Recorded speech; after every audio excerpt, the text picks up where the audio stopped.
Jadi yang di kita ini masing-masing ada malaikat yang jago itu ada. Malaikat mencatat amal minimal 2. Jangan lupa like, subscribe, dan bunyikan loncengnya dan komen. A'udzu billahi minasyaitonir rajim.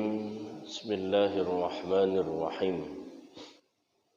Assalamualaikum warahmatullahi wabarakatuh.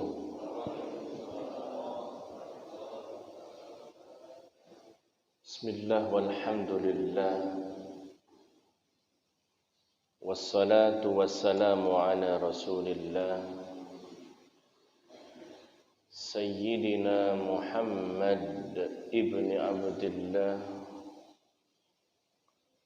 wa ala alihi wa sahbihi wa man tabi'ahu wa mawala. La hawla wa la quwwata illa billah.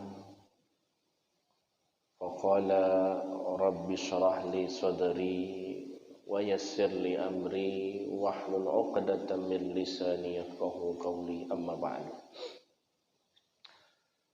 Para alim wal ulama, para asatid wal asatidah, bapak-bapak, ibu-ibu, hadirin hadirat, muslimin muslimat, insyaallah kita semua dimuliakan oleh Allah Subhanahu wa taala. Amin ya rabbal. Alhamdulillah, syukur kita kepada Allah masih dapat kita lanjutkan kajian kita setiap hari Jumat subuh. Yang pada kesempatan kali ini kita akan membahas surat yang ke-13 ayat yang ke-11.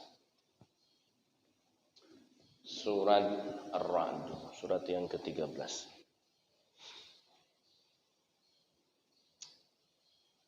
Kalau ada yang lagi sakratul maut, itu biasanya kita bacakan apa? Yasin. Iqra'u Yasin ala mautakum. Kalau orang sakratul maut tidak putus-putus, baca ke Yasin untuk mempermudah supaya dia cepat putus. Tapi pastikan itu sakratul maut. Kalau dia masih sehat dibaca ke Yasin, marah dia. Weh, masih sehat baca ke Yasin. Baca Yasin masih juga belum bisa berangkat, baca surat ini Ar-Ra'd dari ayat pertama sampai terakhir. Alif Lam Mim tilka ayatul kitabi walladzi unzila ilaika mir rabbikal haqq. Ayatnya 43. Dibaca mempermudah dalam proses sakratul maut. Yang kita bahas sekarang ayat yang ke-11. A'udzubillahi minasyaitonir rajim. Bismillahirrahmanirrahim. Lahu mu'aqibatun min baini yadayhi wa min khalfihi yahfazunahu min amrillah. Innallaha la yughayyiru ma biqaumin hatta yughayyiru ma bi anfusihim wa idza aradallahu biqaumin su'an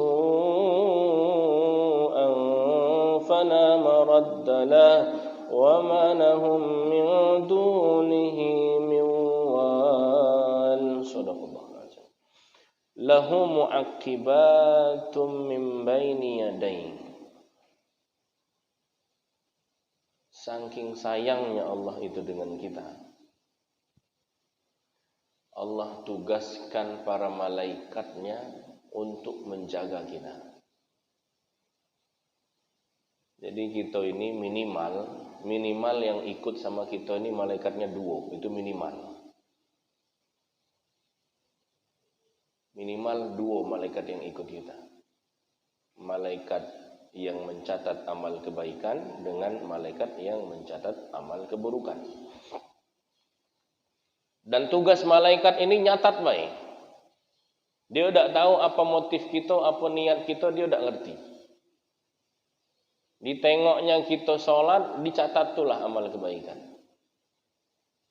Kenapa? Karena urusan niat ini semata urusan Allah Subhanahu wa ta'ala. Jadi minimal malaikatnya berdua.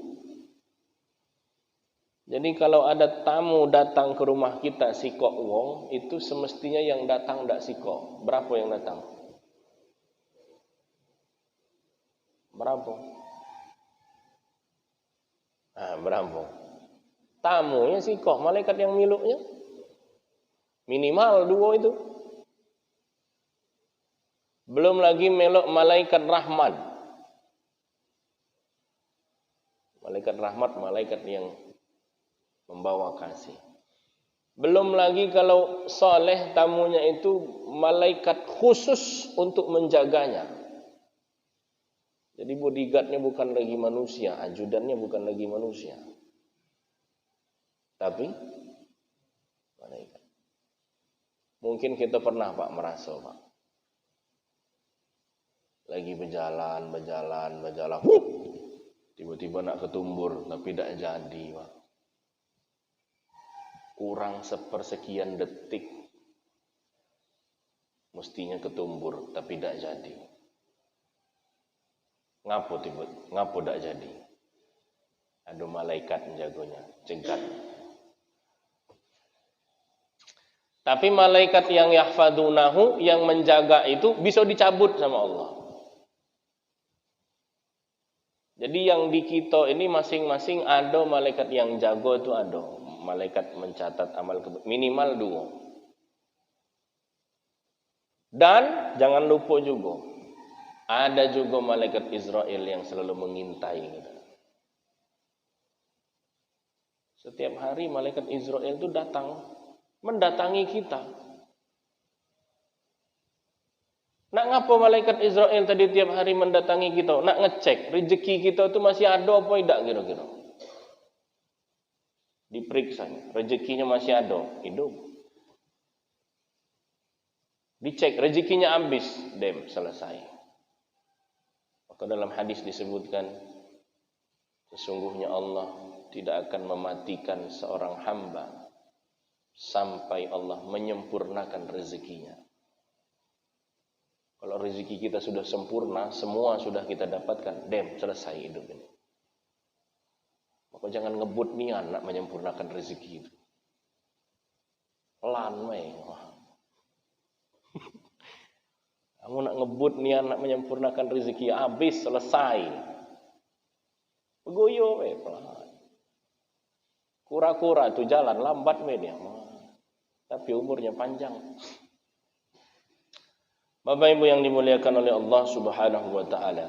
Jadi muaqibat di sini artinya para malaikat yang menjaga. Min baini yadayhi wa min khalfihi yahfadunahu min amrillah. Malaikat itu tugasnya shift. Ada yang namanya malaikatul lail, ada yang namanya malaikatul nahar. Ada malaikat itu dua bagian dia. Satu yang jago di pagi sampai ke maghrib, yang kedua jago dari maghrib sampai ke subuh. Dan para malaikat itu bertemu semuanya di waktu subuh. Itu kenapa di dalam ayat Al-Quran disebutkan inna Qur'anal fajri kana mashhuda.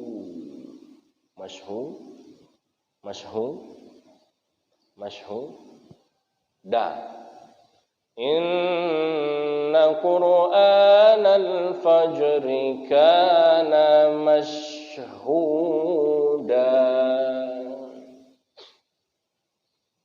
Sesungguhnya Quran di waktu fajar. Yang dimaksud Quran di ayat ini bukan Quran. Memang kalimatnya Quran, tapi maksud ayat itu adalah sesungguhnya salat di waktu subuh masyhuda. Masyhuda artinya apa? Disaksikan. Siapa yang menyaksikan? 2 malaikat pagi dan malam. Malaikat pagi baru nak turun, malaikat malam baru nak balik, bertemu di satu titik, yaitu di waktu subuh. Itu maksud inna Qur'anal fajri kana masyhuda. Maka sedekah yang paling baik adalah sedekah di waktu subuh, sedekah subuh. Tak perlu nak banyak-banyak. 1.000, 2.000. Asal konsisten, asal istiqomah. 2.000 kalau istiqomah setahun berapa?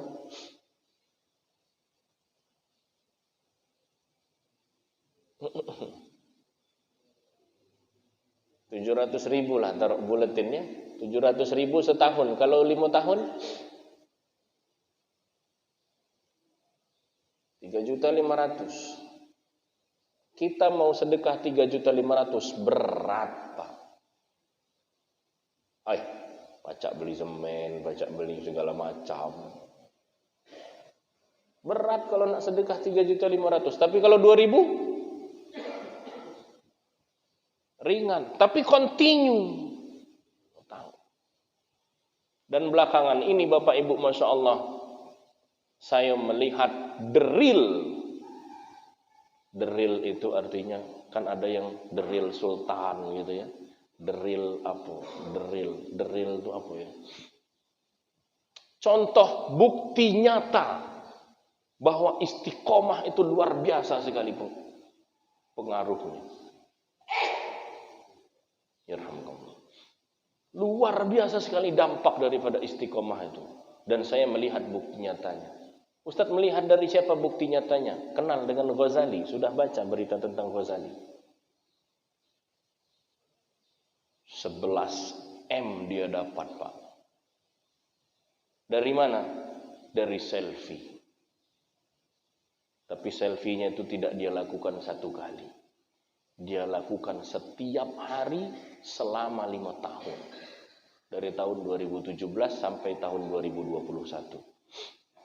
Jadi setiap hari dia duduk depan komputer selfie. Besoknya begitu lagi selfie. Besoknya begitu lagi selfie. Sehingga dalam internet itu ada yang namanya algoritma. Begini-begini saya YouTuber juga, Pak. Meski kecil-kecilan. Kecil-kecilan. Dan pendapatan saya untuk saat ini per hari Rp4.000. 4.000 sehari. Kalau setahun kan lumayan. Ya sama Raffi Ahmad kalah lah. Dia ada yang namanya algoritma itu. Tapi hikmah di balik itu apa? Meski amalan itu sepele. Apa sih selfie?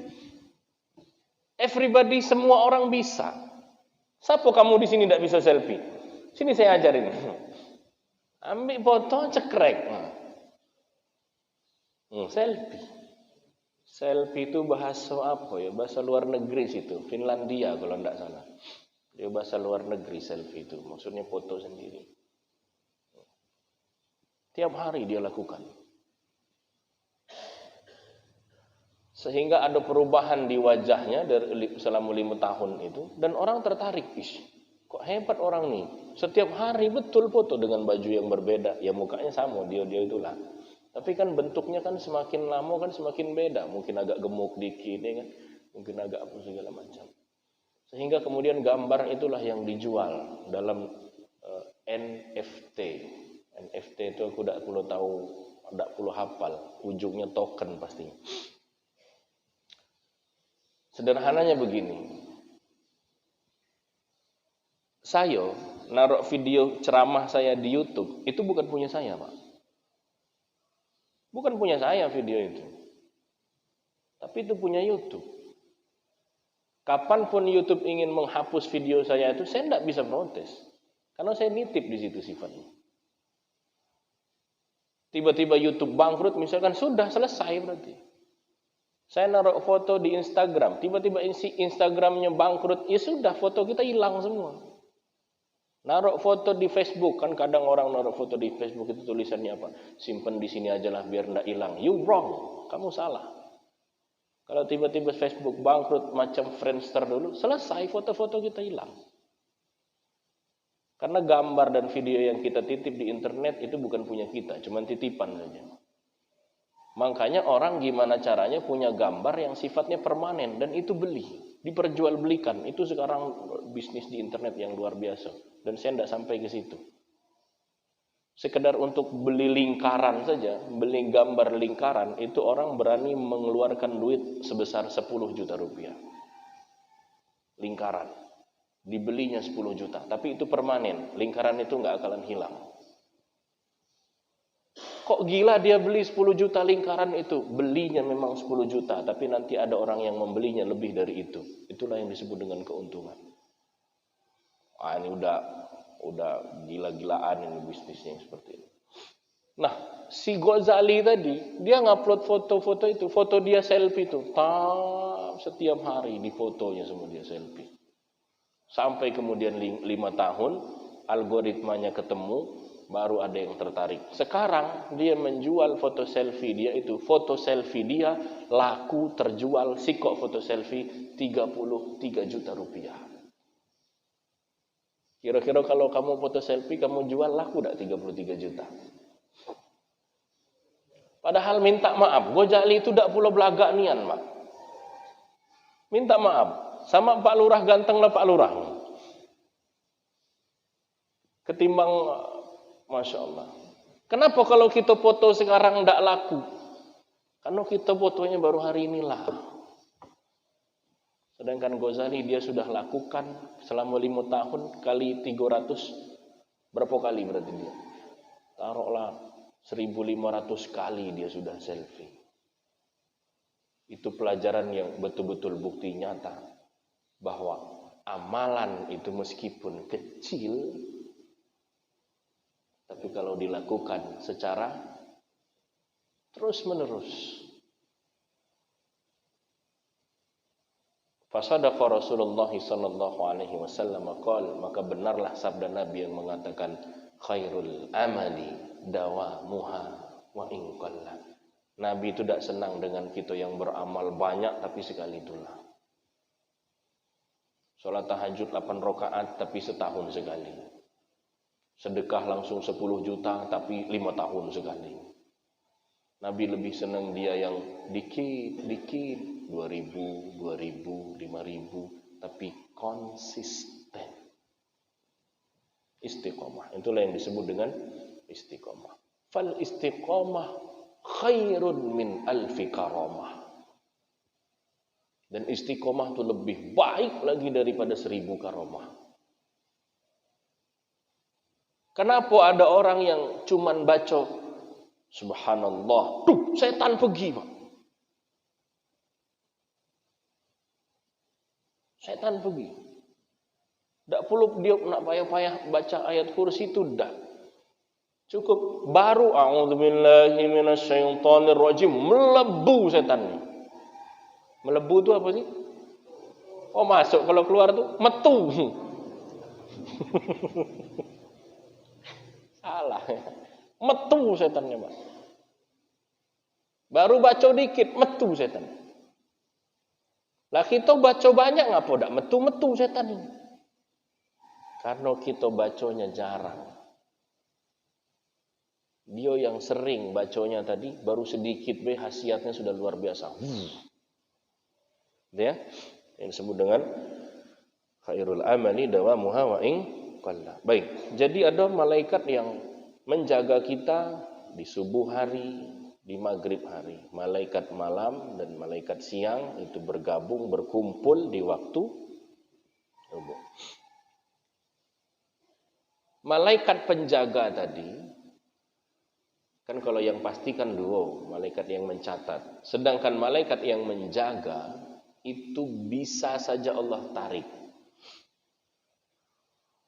Kalau yang mencatat disitulah. Tapi yang menjaga ini melindungi. Ada orang nak niat jahat, tak tahu. Tiba-tiba gitu selamat, selamat tiba-tiba. Malaikat yang menjaga tadi bisa Allah cabut. Kalau kita durhaka kepada Allah Subhanahu. Maka di antara doa Sidna Ali, Sayyidina Ali itu berdoa, ya Allah, jangan kau cabut malaikat penjagaku karena dosa-dosa yang kulakukan. Innallaha la yughayyiru ma biqaumin hatta yughayyiru ma bi anfusihim. Ini kalau diterjemahkan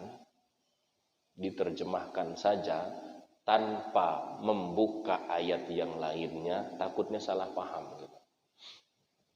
Kalau kita ingin memahami Al-Quran, maka kembalikan kepada Al-Quran. Tafsirul ayah bil ayah. Karena Al-Quran itu satu ayat dengan ayat lainnya semacam ada connected. Semacam ada koneksi dia. Kalau di ayat ini bilangnya seperti ini, untuk lebih memahami ayat ini, biasanya nanti di ayat lain dijelaskan. Dan sebenarnya tugas kita tidak perlu nak payah-payah nak mencari kira-kira ayat ini berkaitan dengan ayat apa. Tidak. Tinggal dibaca baik kitab tafsirnya, itu sudah dijelas di situ. Kalau kita yang nyari dewek kira-kira ayat ini berkaitannya dengan ayat apa ya, pening malah kita. Nak nyari satu ayat dalam tumpukan 6.000 ayat itu yang mana ayat yang berkaitannya. Tapi kalau di dalam kitab tafsir semua ada. Yang terbaru sekarang kitab tafsir yang kekinian itu kitab tafsir Ibnu Asyura. Ibnu Asyura. Kalau yang mau tafsirul ayah bil ayat, menafsirkan ayat dengan ayat lain atau dengan hadis lain, bisa pakai Ibnu Katsir, bisa pakai Qurtubi, bisa pakai Tabari, bisa pakai yang ditulis oleh Dr. Wahbah Zuhaili, tafsir Al-Munir, bisa juga pakai tafsir yang ditulis ulama Indonesia, tafsir Al-Misbah punya Profesor Quraisy Shihab. Bisa juga pakai tafsir yang ditulis Buya Hamka, tafsir Al-Azhar.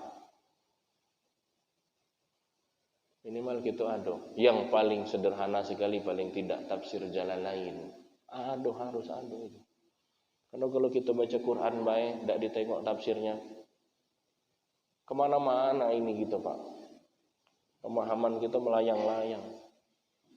Nah, dari kitab tafsir yang saya sebutkan tadi, kira-kira sudah berapa lah kitab tafsir yang kita baca? Tafsir As-Sa'di ada juga, banyak gitu. Ya, kalau diterjemahkan ini, innallaha la yughayyiru ma biqaumin. Coba kalau diterjemahkan ya tanpa kita tafsirkan. Sesungguhnya Allah tidak merubah nasib satu kaum. Sesungguhnya Allah tidak merubah satu kaum sampai mereka merubah dirinya sendiri. What's mean? Apa maksudnya? Sesungguhnya Allah tidak merubah satu kaum sampai mereka merubah dirinya sendiri. Sesungguhnya Allah tidak merubah nasib satu kaum sampai mereka merubah nasibnya sendiri. Kalau tidak ditafsirkan ujungnya apa? Kemana-mana pikiran kita. Oh, berarti ya sudah, berijolah dewe. Tuhan lagi tidak merubah kamu. Mun kamu nak merubah, berubahlah dewe. Kan begitu kan, liar kan pemikiran kita kalau cuma sekedar dari terjemah. Tapi kalau misalkan memahami ayat dengan ayat, oh ternyata ayat ini 13.11 ini berkaitan dengan surat yang ke-8 ayat yang ke-53. 8.53. Kaitan surat Ar-Ra'd ayat ke-11 ini ada kaitannya dengan surat Al-Anfal ayat yang ke-53. Penjelasan maksud daripada ayat tadi. Apa dia Al-Anfal ayat ke-53? Dzalika bi annallaha lam yakum mughayyiran. Allah tidak merubah apa yang tidak dirubah. Kalau di ayat sini kan cuma dibilang Allah tidak merubah satu kaum. Apa yang tidak dirubah itu? Jawabannya di surat 8 ayat ke-53.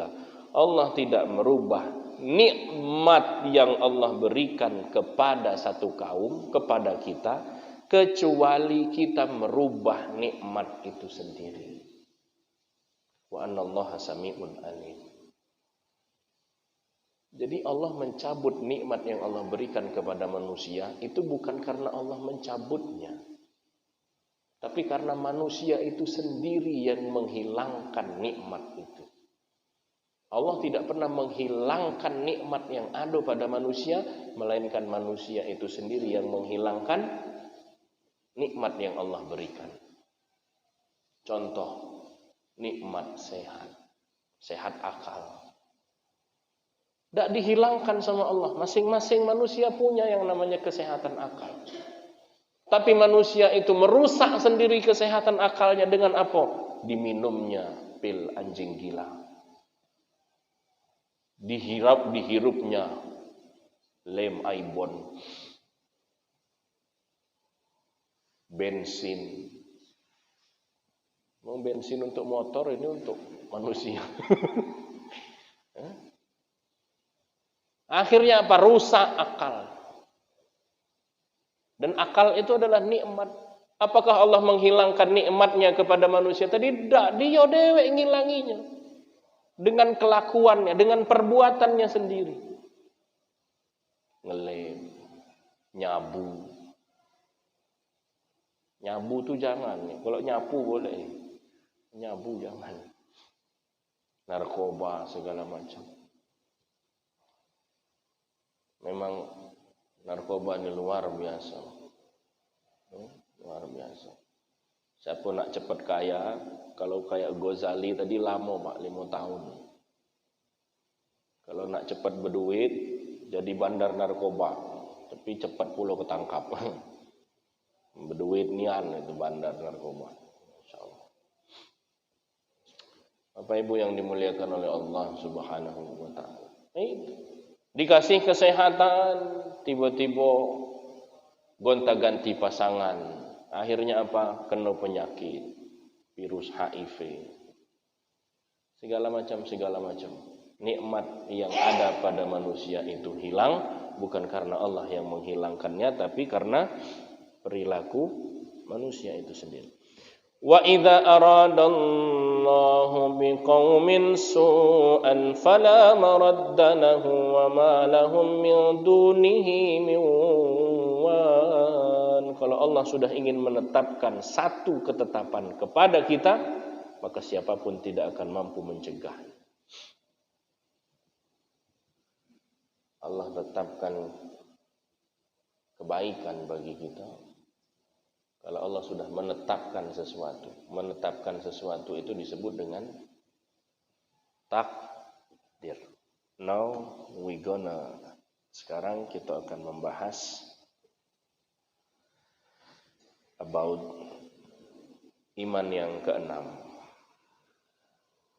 yaitu tentang apa iman kita yang keenam, qada dan qadar.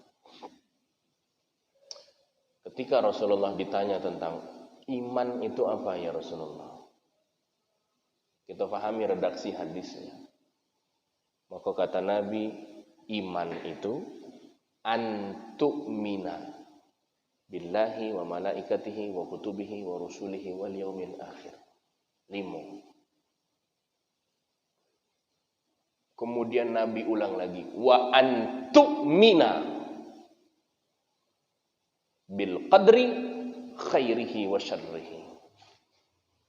Khusus untuk iman yang keenam ini Nabi ulangi lagi. Kalau bahasa Indonesianya begini, iman itu apa ya Rasulullah? Engkau beriman kepada Allah, malaikat, kitab. Engkau beriman kepada Allah, kepada malaikat, kepada kitab, kepada Rasul, kepada hari akhir. Dan engkau beriman kepada qada dan qadar. Kenapa tidak dijadikan sepaket, baik? Kenapa nak perihal yang keenam ini nak mesti diulang perkataan Nabi tadi? Dan engkau beriman kepada qada dan qadar. Kenapa mesti diulang seperti itu? Karena kita Bapak Ibu sadar tak sadar, iman kita yang keenam ini galak rapuh.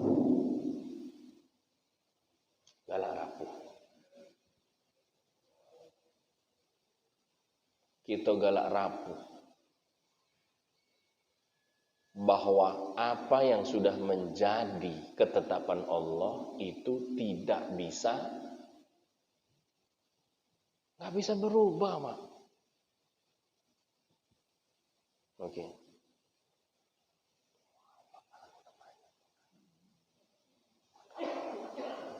Ini namanya scene terakhir. Kalau di film tuh ini scene yang terakhir. Wong kalau lah lamong melok kajian saya ngerti dia, ini udah bagian terakhir lah nak kesimpulan. Tahu Mas. Tapi kalau orang yang enggak ngerti pasti dia marah. Apa lamonian Ustaz nih ceramah, woi aku nih mikir. Enggak akan ada aku ceramah sampai jam 6:30 sampai jam 7. Ada itu. Saya lagi ceramah, Ustaz lamonian ceramahnya loh. Iyo nian, kajian subuh. Nah, dia tuh nak ngetes kira-kira saya marah apa tidak. Dia nak tahu, mungkin dia nak tahu sebatas mana kesabaran Ustaz Febri. Saya lagi ceramah aja ini, ngomong nian dia itu, Ustaz, kamu nian ceramahnya. Itu terjadi, Pak. Saya bilang gini, Bapak, kalau sekiranya ceramah saya ini lama, silakan pulang duluan. Dan sebenarnya saya ini sudah mau penutupan, sudah mau selesai. Bapak keburu nyegak lamonian. Ay macam-macam lah pokoknya cerita. Allahumma shalli ala Muhammad wa ala ali Muhammad, ya. Jadi ini scene terakhir, qada sama qadar. Tengok suruh jam berapa? 6 lebih. Lama, berarti 6 menit lagi kan? Kan ceramah saya pas di itu. Lebih dikit enggak apa-apa lah. Kalau lebih dikit enggak boleh. Qada itu sesuatu yang sudah Allah tetapkan sebelum alam semesta ini ada. Belum ada alam semesta, otomatis belum ada kamu, belum ada kita. Itu namanya qada, udah ditetapkan. Itulah yang disebut dengan sudah tertulis di Lauhin Mahfuz. Sementara qadar itu apa? Takdir itu apa? Takdir itu sesuatu yang sudah terjadi pada kita. Itu disebut dengan takdir. Saya sudah datang ke sini, berarti itu sudah takdir. Sementara qada yang sudah tertulis.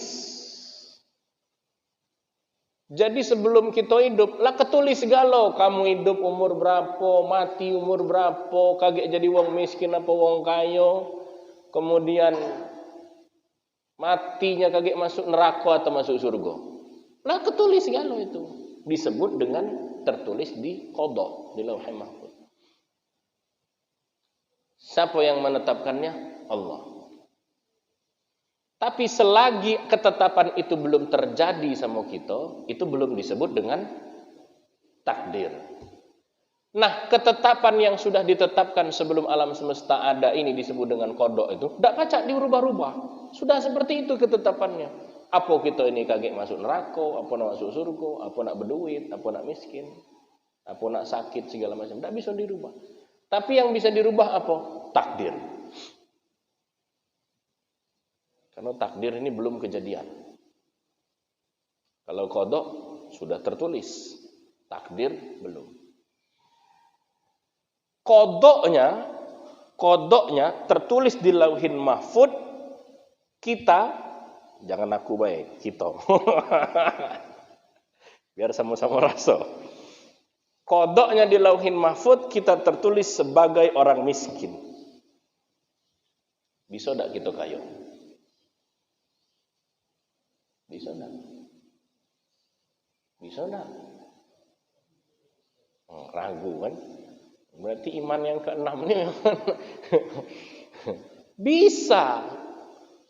Asal kita berikhtiar, berusaha, banyak berdoa. Kan itu baru ditetapkan. Ditetapkan jadi orang miskin. Kejadiannya nak miskinnya apa tidak tergantung usaha kita. Sekiranya kita giat berusaha, banyak berdoa, ya Allah, tolong ya Allah, ubah sikit yang ditulis di Lauhul Mahfuz itu, udah kan aduh aku jadi wong miskin ya Allah. Ya. Mudah bagi Allah merubah yang sudah ada di Lauhul Mahfuz tadi. Di Lauhul Mahfuznya memang kita ketulis miskin. Tapi karena kita rajin doa tadi, rajin sedekah, rajin giat bekerja, tertulis Allah perintahkan Lauhul Mahfuz. Kamu rubah nasib hambaku yang satu ini. Karena usahanya luar biasa. Rubah. Baru takdirnya dia jadi orang kaya. Jadi jangan sikit-sikit takdir. Dah. Kau ngapa dak naik kelas? Ayolah takdir kok sana. Memang ada galak belajar. Memang pemalas, yang disalahin takdir semuanya. Jadi itu qada sudah ditetapkan, tapi penentuannya, takdirnya, umur kita itu di Lauhul Mahfuz lah ketulis 36 misalkan, 63 jangan 36 ya, dikit nihan 36, 63 misalkan. Apa mesti 63 kita matinya? Bisa bertambah. Lapo bisa Pak Ustadz umur yang lah ditetapkan itu bertambah? Kenapa Nabi bilang barang siapa yang menginginkan man ahabba ayyub besatolahu fi rizqihi wa yunsa'alahu fi atharihi. Barang siapa yang menginginkan panjang umurnya, murah rezekinya, falyasil rahimahu. Hendaklah menyambung silaturahim. Meskipun ketetapan 63 rajin silaturahim. Sama orang senyum. Jangan sama orang merengut. Pendek umur. Ya, baik, itu yang disebut dengan qada sama takdir. Kenapa saya katakan tadi kita nih galak rapuh antara qada sama qadar ini? Kita ini kadang berandai-andai dan itu tidak dibenarkan. Kata Nabi Muhammad sallallahu alaihi wasallam, jangan kamu katakan terhadap apa yang sudah terjadi pada dirimu, andailah begini, andailah begini, andailah begini. Akan tetapi katakan qadarullah wa ma syaa fa'al. Itu kita sadar tidak sadar loh, Pak. Sadar tidak sadar kita tuh banyak berandai gitu. Ai cubolah aku kemarin ndak lewat situ. Kalau ndak macet macam ini. Kamulah lewat situ, berarti situ sudah jadi takdir. Karena sudah dilewati. Kita nggak akan bisa mengulang apa yang terjadi pada diri kita seminggu yang lalu. Jangankan seminggu yang lalu. Pacak kamu ngulang hari kemarin. Ai cubolah misal ke Palembang. Karena ada 2 jalan, sikok lewat Sekayu, sikok lewat Prabu Muli. Ai cubolah lewat Sekayu, kalau tidak kena longsor macam ini, ngapa macam itu? It's happen, itu sudah terjadi. Kalau sudah terjadi berarti takdir. Kalau belum terjadi berarti masih bentuk qada. Kalau sudah terjadi, tidak bisa kita mengeluh itu. Tapi kita tidak sadar kadang-kadang. Ai andailah aku dak ke situ kemarin. Ai andailah, ai kahalulah, ai kahalu, andai kahalu. Padahal itu sudah ai cubolah kemarin. Ai cubolah, ai kahalulah. No. Itu merusak keimanan kita yang keenam. Jadi tidak boleh andai-andai itu tidak boleh. Berandai yang dibolehkan itu adalah berandai kita berada di sisi Nabi Muhammad sallallahu alaihi wasallam. Itu berandai yang dibolehkan. Kenapa?